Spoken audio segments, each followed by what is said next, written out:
Tanzania inaadhimisha miaka 4 tangu kuingia madarakani kwa Rais Dr. Samia Suluhu Hassan ambaye ameweka rekodi ya kuwa mwanamke wa kwanza nchini na katika ukanda wa nchi za Afrika Mashariki kushika wadhifa huo. Tangu kuingia madarakani kwa Rais, Samia anatajwa kuwa kama kinara wa maendeleo kupitia dira yake inayojikita hasa katika nguzo 4 kuu, ikiwemo masuala ya ustahimilivu, mageuzi, ujenzi mpya pamoja na maridhiano. Makrina Siovelwa ameangazia safari ya miaka 4 ya uongozi wa Dr. Samia tangu kuingia kwake madarakani.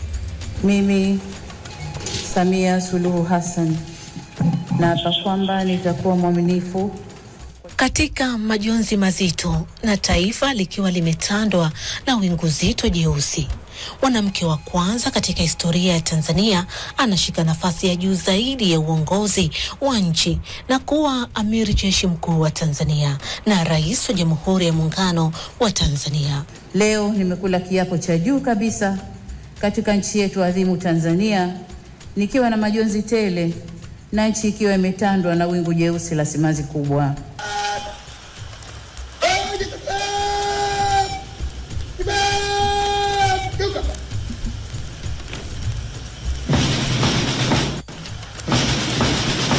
Wako waliobeza hatua hiyo kutokana na jinsia yake, lakini katika miaka 4 amedhihirisha kuwa mwanamke si kikwazo cha uongozi. Katika uongozi wake ameleta mabadiliko chanya katika sekta mbalimbali.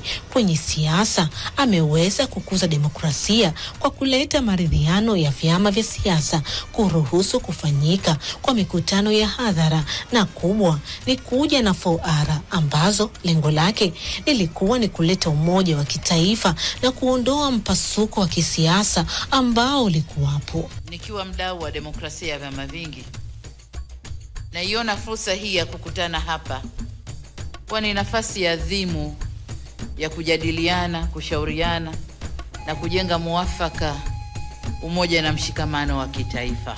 Katika moja ya hotuba zake, Rais Samia alijinasibu kukuza uchumi kwa kuweka sera rafiki za biashara na kuvutia wawekezaji wengi wa ndani na nje ya nchi kuja kuwekeza katika sekta mbalimbali.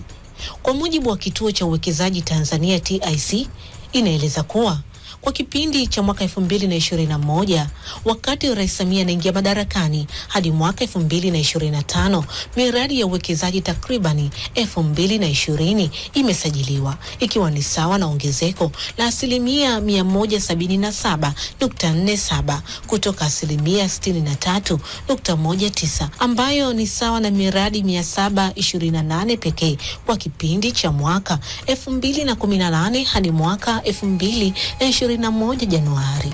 Uwekezaji huu umeleta ongezeko la wawekezaji kutoka nje kwa 42%, wawekezaji wazawa wakiwa ni 34% na wawekezaji walioingia ubia wakiwa takribani 23%. Uwekezaji huu pia unatajwa kutoa ajira takriban 523,891 ikilinganishwa na ajira 104,172 za kati ya mwaka 2018 hadi mwaka 2021. Urasimu mwingi katika kutoa huduma kwa wawekezaji na matatizo mengine yanayokwamisha ustawi wa biashara na uwekezaji. Hivyo basi serikali ya awamu ya 6 inakusudia kufanya maboresho makubwa kwenye eneo hilo. Kwenye sekta ya afya, hospitali za wilaya takriban 129 zimejengwa na vituo vya afya zaidi ya 360 vikijengwa na hospitali kongwe takriban 48 zikiboreshwa, huku upatikanaji wa huduma za kibingwa zikipatikana katika kila hospitali za mikoa na wilaya. Pia katika miaka 4 serikali imeweza kupunguza vifo vya wanawake wakati wa kujifungua kutoka vifo 1500 kwa vizazi hai 100,000 hadi vifo 104 kwa vizazi hai 100,000. Tumefanya uwekezaji mkubwa kwenye afya, uwekezaji kwenye kujenga majengo, uwekezaji kwenye kununua vifaa vya tiba, uwekezaji kwenye kusomesha madaktari na wafanyakazi wengine, kuajiri wafanyakazi wa afya ya msingi. Tumeweza kupunguza vifo vile vya kina mama na watoto. Kwa kina mama tumetoka 556 mpaka 104. Lakini lengo tuliloagizwa na malengo ya dunia inapofika 2030 tuwe na vifo 70 tu. Sasa tuko 104 kwa hakika. Ikifika 2030 tutafikia lengo au tutapita kidogo. Kwa upande wa sekta ya nishati, katika awamu hii vijiji vyote vya Tanzania vinatajwa kuwa na umeme kwa 100%, na hivyo kuifanya Tanzania kuwa hakuna eneo ambalo halina umeme kabisa. Katika kuhakikisha wananchi wanatumia nishati safi ya kupikia na kuendelea kutunza mazingira, serikali pia ilianzisha mkakati maalum wa matumizi ya nishati safi kwa wananchi, ambapo lengo kufikia mwaka 2030 80% ya Watanzania iwe inatumia nishati safi na kuachana na nishati nyinginezo ambazo zinatajwa kuharibu mazingira na si salama kwa vizazi vijavyo. Ni lazima tuende na nishati safi ya kupikia kwa maendeleo ya nchi, kwa maendeleo ya jamii yetu, kukinga haki za wanawake. Lakini wanawake wana mambo mengi ambayo wanafanya kwa kujitolea, kwa kuumiza afya zao bila malipo. Tumewaona wakina mama hapa. Haya ni baadhi ya maeneo tu ambayo tumeyatazama katika makala hii ya miaka 4 ya Rais Dr. Samia Suluhu Hassan akiwa madarakani, lakini mengi yamefanyika katika sekta nyinginezo ikiwemo kwenye ujenzi, miundombinu na biashara. Macrina Silvelwa, Kasra Kikeke, Crown Media. Shukran sana Macrina Silvelwa kwa kuangazia kwa kina kabisa safari ya miaka 4 ya Rais wa Jamhuri ya Muungano wa Tanzania Dr. Samia Suluhu Hassan, akiwa ni rais wa kwanza kabisa mwanamke hapa nchini Tanzania. Samira, ulijisikiaje siku ya kwanza kuona kwamba tuna rais mwanamke?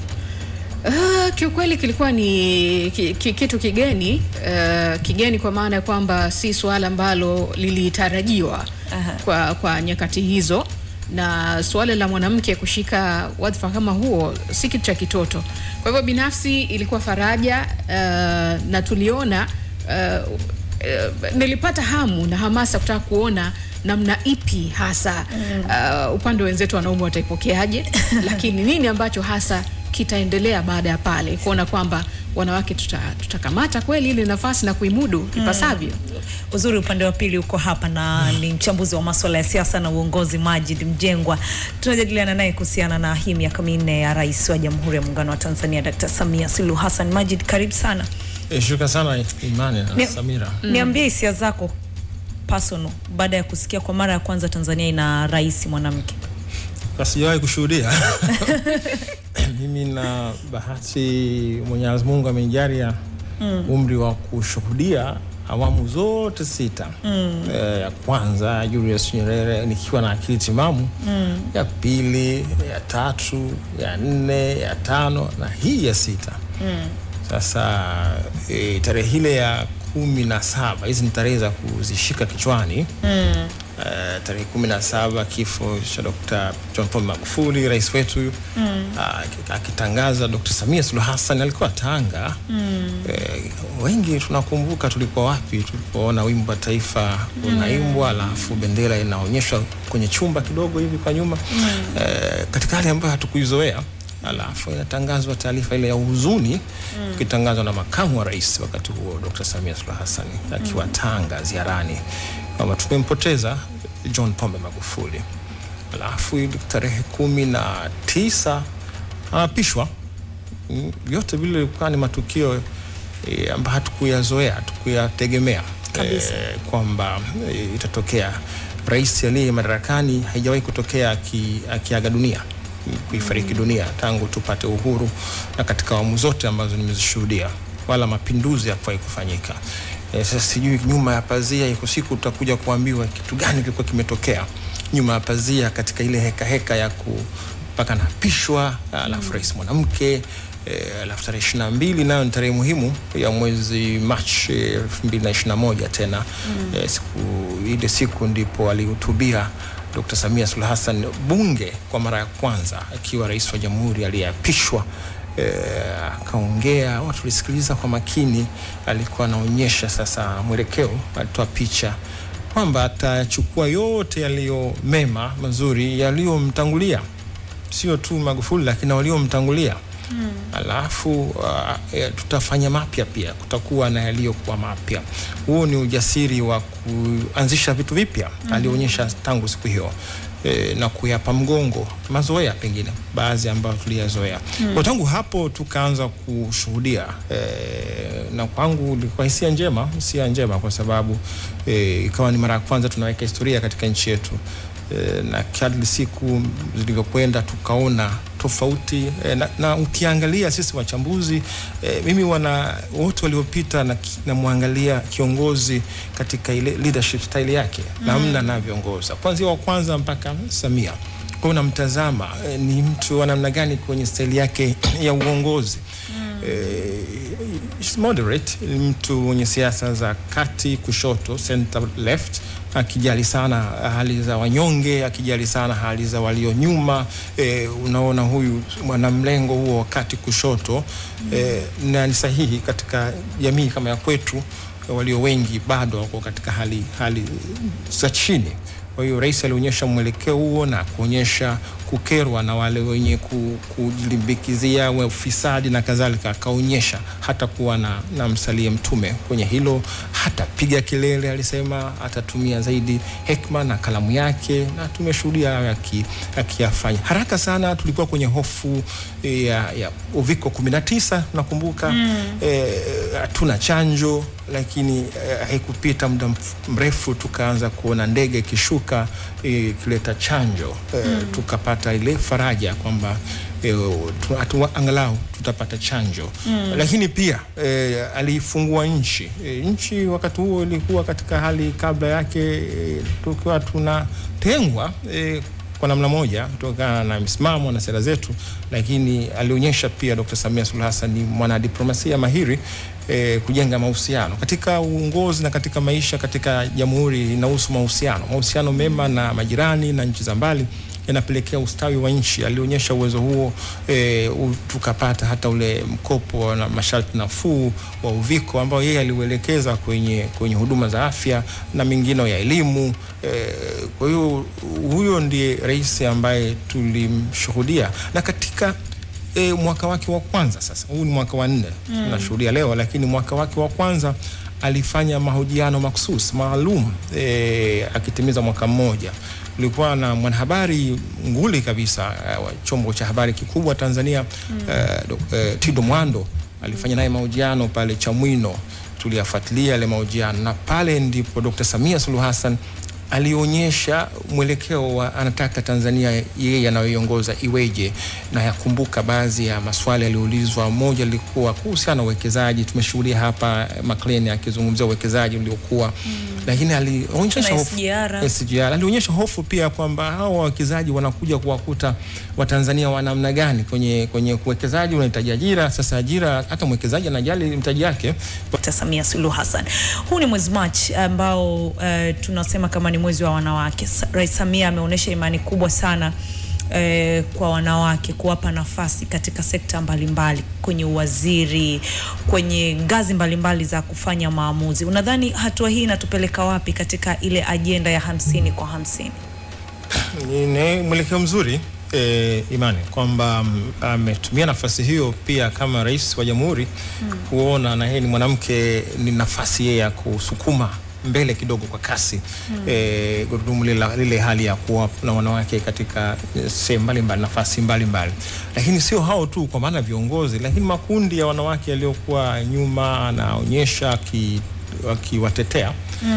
Na tukumbuke alipoingia yeye madarakani kulikuwa na kundi la wanawake hasa vijana waliokuwa sekondari wamekatishwa masomo kutokana na ujauzito. Nakumbuka kulikuwa na katazo, hamruhusiwi kurudi kabisa shuleni tena, mkishapata mimba basi wewe enda nyumbani kalime. Lakini hiyo sio haki ya kibinadamu, elimu ni haki, na alifanya maamuzi ya kuwarudisha shuleni na katika mfumo, katika mikondo miwili, mikondo ya ufundi au ya nadharia, wenye vyuo vya maendeleo ya wananchi kwa mfano, ambapo mimi nafahamu wengi wamerudi na wamefanya vizuri, na imeonyesha kwamba kufikiri tu wanawake katika nafasi za uongozi, lakini kuwanyanyua hao ambao wanakwenda kuwa wazazi, wanakwenda kulea watoto, na wanakwenda kuwa kuzalisha zaidi kama wanaweza kuwa kwenye kupata maarifa ya shule. Kwa hiyo kwenye uongozi sasa, Imani, tunaona nafasi nyingi anajaribu pia kuhakikisha kuna kuwa na uwakilishi wanawake, na wameonyesha hao waliokuwa wameteuliwa wengi wao si kwamba tu wamependelewa kwa sababu ya jinsi yao, wameonyesha uwezo na imekuwa kama kuna mwangu hivi watu kuendelea kuwaamini wanawake kwamba wanafanya vizuri baada ya Dr. Samia Suluhu Hassan kuingia madarakani. Yeye kama rais anafanya vizuri, lakini watu wanaowateua wengi wanafanya vizuri. Mimi hapa nimezungukwa wanawake 3 sio kawaida. Studio nyingi wakati huo zilikuwa waume tu. Kwa hiyo kuna nyinyi wawili wanasema 3, kuna DJ pale mwanamke. Kwa hiyo hayo ni maendeleo na inaonyesha kitu mwelekeo mzuri. Majid, umetueleza uzuri kuhusiana na tathmini yako ya ukizungumzia mwaka mmoja wa awali wa Dr. Samia. Mimi nataka kusikia kwa ujumla wake hii miaka 4 ambayo tangu aingie madarakani mpaka hivi leo, tarehe kama ya leo ikiwa inatimiza hiyo miaka 4, tathmini yako ikoje, lakini hasa kupitia sera yake ya 4R unaiona vipi? Haswa hilo la mwisho lilosema wakati ulipoanza kuuliza swali lako nikawa nafikiria hilo. Kwa sababu ni safari tulioianza hiyo tarehe 19 siku kama leo miaka 4 iliyopita, safari kwake kama rais kuingia kwenye jukumu la kuwa kiongozi, lakini na sisi kama jamhuri tunaiendelea safari yetu tukiwa na jemedari mwingine anayeongoza safari yetu.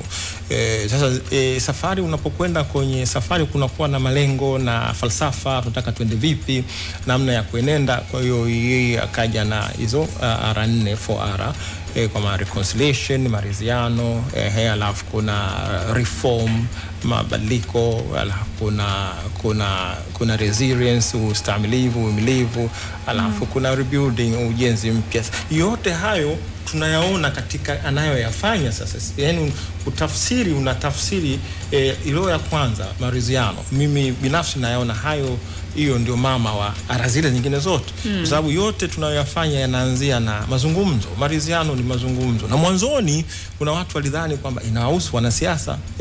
Maridhiano si wanasiasa wanagombana. Hapana. Maridhiano kuna mpaka wakulima na wafugaji. Sasa hivi hatusikii mauaji kama zamani. Ilikuwa huko Mvomero unasikia mazungumzo, makundi ya kutane yaongee.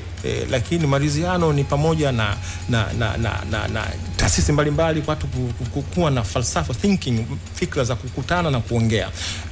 Na ukirudi kwake yeye, unamuona kwenye ile leadership style yake, namna anavyoongoza style yake, anabebwa pia na kusikiliza. Ni key muhimu sana. Haongei sana, anasikiliza sana, alafu anaelezea, anafafanua kuelezea, alafu anaonyesha, kuna kuonyesha tufanyeje, alafu kuna kuongoza. Watu wanauliza tunatenda wapi sasa anaonyesha kwamba twende wapi, alafu anasimamia, kuna kusimamia yale ambayo umeamua. Sasa kusikiliza, kuna wakati mimi ninamwangalia kwenye mikutano yake na watu wengi, unaweza kafisi sasa mbona watu wanajadili na yeye rais amekaa pale mbele, huenda pengine akasinzia wakawapotea, lakini unaona muda wote anasikiliza. Na anapokuwa kwa wananchi huko katika hii miaka 4, anachukua muda wa kusikiliza. Na kusikiliza ni sifa moja ya uongozi, sio kwa rais tu, hata sisi katika familia kuwa na uwezo wa kusikiliza ili uweze kuonyesha sasa tufanyeje, na baadaye uweze kuongoza. Kwa hiyo ara ya kwanza maridhiano haikuhusu tu wanasiasa, lakini ile la pili resilience, ustahimilivu, uvumilivu. Nchi imetoka mbali, imetoka mahala ambapo tuliokuepo tunajua kulikuwa na changamoto nyingi, ukame na kadhalika. Lazima hata katika nyakati hizi, tena anaongoza katika nyakati za vita, tuna war economy. Uchumi wa sasa hivi ni uchumi wa vita. Kuna vita Gaza, kuna vita Ukraine na Urusi, migogoro mbalimbali. Mataifa anaanza kujiangalia yenyewe ya Ulaya na Marekani, iangalia Afrika. Kwa hiyo anaongoza katika kipindi ambacho uchumi wa dunia uko katika matatani, na wakati huo sisi tunahitaji kuwa na wawekezaji, tunahitaji kufanya biashara. Kwa hiyo unahitaji uvumilivu, kuwa na subra ili mambo yawe sawa sawa. Alafu la tatu, mabadiliko. Tunaona mengi yanafanyika. Mabadiliko hafanyi yeye, anamka asubuhi anaunda tume haki za ardhi ilizunguka. Kwa hiyo nayo inazunguka kuwasikiliza wadau mbalimbali.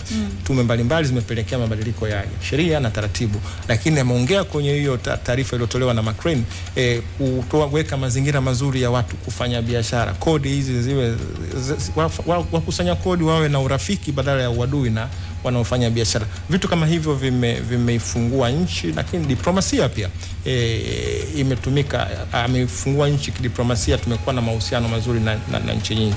Mara ya tatu ndio hiyo ya ujenzi reform, mabadiliko alafu ujenzi mpya. Ujenzi mpya na maana sio kwamba tunashika nyundo na yani kutengeneza jamii iliyokuwa na mabadiliko, fikra tofauti za zamani, ndio namna ya kuiweka nchi katika hapo. Kwenye reform bado Chadema wanasema no reform no election. Swali zuri, lakini leo tunapoongea hapa si tarehe 19 mwezi Machi. Sasa ukiangalia, mimi napenda kidogo hesabu, zimebaki wiki 28. Mwezi ukikatika ulisa mwezi wa wanawake, ukiisha mwezi wa wanawake mwezi ujao wa 4 tunabaki na wiki 28. Mwezi una wiki 4. Sasa ukihesabu mpaka Oktoba au wiki 28. Kwa huenda kutakuwa na mabadiliko. Sasa ngoja sasa wiki 28, kama wewe ni kiongozi wa chama chochote kile, sizungumzi tu Chadema, uwezo ukaenda ukaongoza kusema kwamba bila mabadiliko hakuna uchaguzi, kwa sababu muda umeshapita. Uchaguzi baada ya mabadiliko yanahitaji mazungumzo, maridhiano, yanahitaji kwenda kwa wananchi, yanahitaji kwenda bungeni. It's unrealistic, yani si kitu sahihi. Alafu inakuwa ni makosa pia kwenye siasa, kwa sababu wale watu badala kuhamasisha kwenda kujiandikisha, wewe unaanza kuongea utasusia. Ina maana wapiga kura wako wanaweza kusema sasa haina haja ya kwenda kujiandikisha. Sawa Majid, chama chake cha CCM sasa kimempitisha kuwa mgombea rasmi wa urais kwa mwaka 2025 ambao uchaguzi tunaotazamia Oktoba. Kwa haya mabadiliko mengi ambayo umeyataja na ambayo pia Makrina ametuelezea vizuri kwenye makala yake, unadhani itakuwa rahisi ama ngumu kiasi gani kwa yeye kupita tena katika nafasi hiyo? Nchi ipo kwenye joto la uchaguzi. Sasa hivi unaona kila unapoamka, lakini hayo Makrina aliyotupitisha mengine hakuyatamka hapo, ambayo wewe umeongea pia, lakini mengine mimi sijaongea pia, yako mengi. Muda haututoshi tukisema tuongee yote. Sasa katika zile wiki 28 nilizokuambia, umeuliza swali zuri, tumtarajie kama ana nafasi huyo mwenyekiti wa Chama cha Mapinduzi kama mgombea urais. Unajua katika kila wiki hizo 28 akiamua katika kila siku ya siku 7 anaweza kuja na kitu ambacho amekifanya mpaka siku ya uchaguzi, kama anaweza kuifanya kazi yake, watendaji wake, kwa kueleza yale ambayo ni mazuri. Kwa hiyo vyama vya upinzani vinatakiwa sasa vitoke na vione kwamba namna gani sisi tunaweza kuwa tofauti, lakini tunavyokwenda yuko kwenye momentum. Yuko sehemu nzuri kabisa. Tukitazama moja kwa moja falsafa yake ya uongozi na namna ambavyo anavyopambania mambo, likiwemo swala ambalo linazungumzwa sana kwamba anafanya mabadiliko ya mara kwa mara katika nyadhifa mbalimbali za viongozi walioko madarakani. Wao unavyoona, unahisi hii inampa nafasi gani katika kujiweka sawa ili kuyafikia yale maono ambayo anayatazamia katika uongozi wake?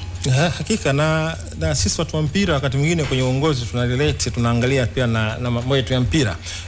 Rais wa Jamhuri ni kama kocha katika timu ya mpira. Kwa hiyo wale watu viongozi ndio wachezaji wako wanakuletea ushindi, sio? Kwa hiyo unamuona mtu atoshi, inabidi umbadilishe. Unamuona mtu huyu na huyu hawezi kucheza vizuri pamoja, unabidi umpeleke mchezaji mwingine.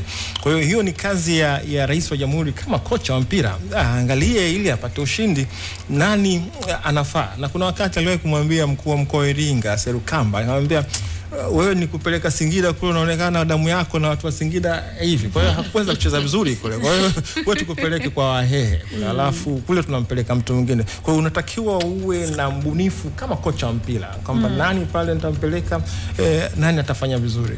Kama nyinyi mvopangwa hapa leo, umepangwa Imani na Samira, siku nyingine anaweza kaepo mwingine, ili kufanikisha tu. Haina maana aliyotolewa hafai, isipokuwa pengine anatakiwa acheze mwingine, au huyu akiondoka akija mwingine yule anapumzika aje mara nyingine. Na ndio maana hata kwenye mabadiliko kuna wakati sawa, mbona amerudishwa tena mwingine?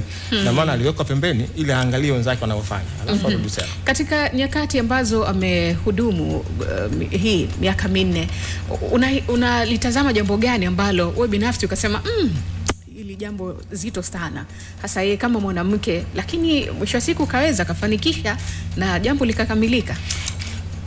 Tangu tarehe hiyo ya 19, kiangalia kitaifa na kimataifa, sioni vitu. Ameonyesha uongozi, ameonyesha ujasiri. Mfumo dume ni moja ya vitu ambavyo tulidhani mimi binafsi vingempa tabu. Hii unaona kabisa kuna maamuzi ameyafanya, wala hakutetereka, anayafanya kwa macho makavu. Unaona okay, ana uwezo huo na amemudu, kwa sababu kuna watu wameongea, kuna watu unaona kabisa pengine huyu asingeweza kumgusa ila, lakini kimataifa pia ameweza pia kuonyesha vile ile hali ya kuwa mwanamke katika nchi za Kiafrika pengine ingempa tabu, badala yake imekuwa kinyume. Marais wengi katika SADC katika nchi za Kiafrika wanamheshimu sana, na unaona kama tunavyoshuhudia wakimwita, wakimpa nafasi. Nilizani mimi ingeweza kuwa shida kwake, lakini kinyume chake wanamuona mambo yamekuwa mazuri, si kwa sababu mwanamke, lakini kwa sababu ya uwezo wake kabisa. Tunaendelea kuangazia miaka 4 ya Rais Samia. Wadau wa maendeleo nchini wameandaa matembezi yatakayoambatana na mbio za magari, huku lengo likiwa ni kutangaza utalii wa nchi ya Tanzania. Msafara huo pia utaanzia jijini Dar es Salaam kuelekea mkoani Tanga kuanzia Aprili 5 mpaka 7, pamoja na kushiriki shughuli za kijamii mkoani humo. Martha Magawa ameandaa taarifa ifuatayo. Mimi Samia Suluhu Hassan naapa kwamba nitakuwa mwaminifu.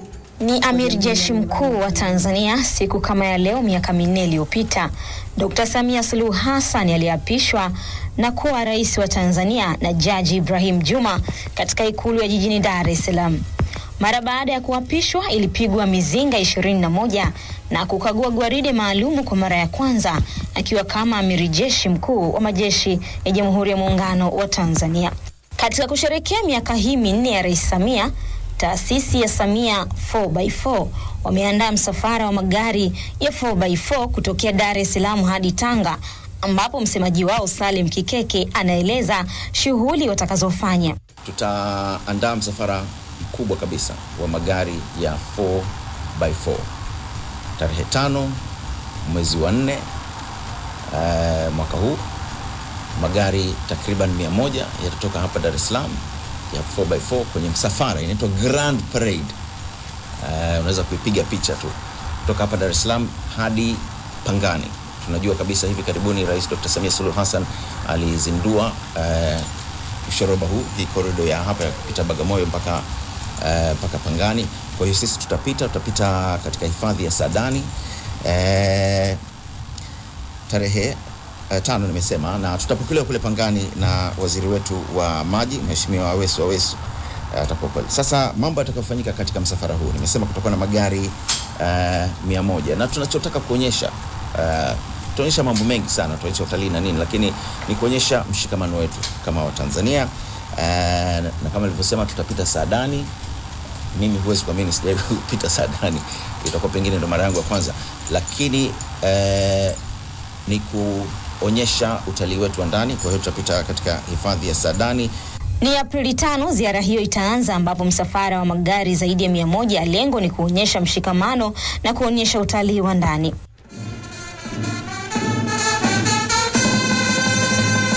Rais Samia mwenye miaka zaidi ya 60 ndio mwanamke wa kwanza kushika wadhifa huu nchini Tanzania na wa pili kwa Afrika Mashariki. Sylvia Kiningi ndiye aliyekuwa rais wa pekee mwanamke aliyeshika wadhifa wa urais Afrika Mashariki akiongoza nchi ya Burundi. Katika hotuba yake ya kwanza baada ya kuapishwa kuwa rais wa awamu ya 6, Rais Samia Suluhu Hassan aliahidi hakuna kitakachoharibika. Na sisi viongozi wenu tumejipanga vizuri kuhakikisha kuwa tunaendelea pale mwenzetu alipoishia. Rais waliostaafu na waliofuatia wakifuatiwa na mpendwa wetu hayati Rais Magufuli, niwahakikishie kuwa hakuna jambo litakaloharibika. Rais Samia aliapishwa kushika wadhifa huo kufuatia kifo cha Rais John Pombe Magufuli kilichotokea Jumatano ya Machi 17 mwaka 2021. Akizungumzia hamasa ya ushiriki wa wanawake katika nafasi za uongozi kutokana na ushawishi wa Rais Samia, Kikeke anaeleza ongezeko la wanawake katika nafasi za uongozi. Ningependa sana kuona katika uchaguzi huu nafasi mbalimbali, umezungumzia majimbo, tuone wanawake zaidi pia wajitokeze kuwania nafasi za uongozi, sio kwenye majimbo, kwenye nafasi za udiwani, kwenye nafasi zote za uongozi, na ni jambo zuri kusema kweli, kwa sababu mfano unaonyeshwa na Dr. Samia Suluhu Hassan ambaye anaongoza nchi. Kwa hiyo kama tuna kiongozi mwanamke, kwa nini tusio na viongozi wengine wengi zaidi katika ngazi mbalimbali? Kwa hiyo hisia zangu pengine zinanituma kwamba katika kipindi hiki cha miaka minne Dr. Samia Suluhu Hassan bila shaka yoyote amehamasisha wanawake wengi, pengine walikuwa kisita kutogombea, watajitokeza kwa wingi zaidi. Miaka minne ya Rais Samia imekuwa ya mafanikio katika nyanja za kiuchumi, elimu, siasa, kijamii, michezo na burudani, huku kauli mbiu yake ikiwa ni kazi iendelee. Ripoti na Martha Magawa, Kasri la Kikeke, Crown Media. Crown Media. Hapa ni nyumbani.